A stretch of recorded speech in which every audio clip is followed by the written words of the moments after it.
How to kill sawgrass in your yard.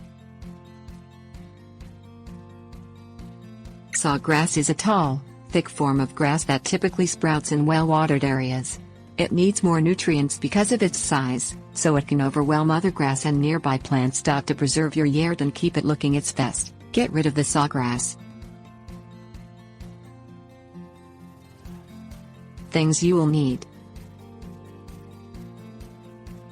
work gloves, sugar, water, herbicide, spray bottle. Pull the sawgrass by hand.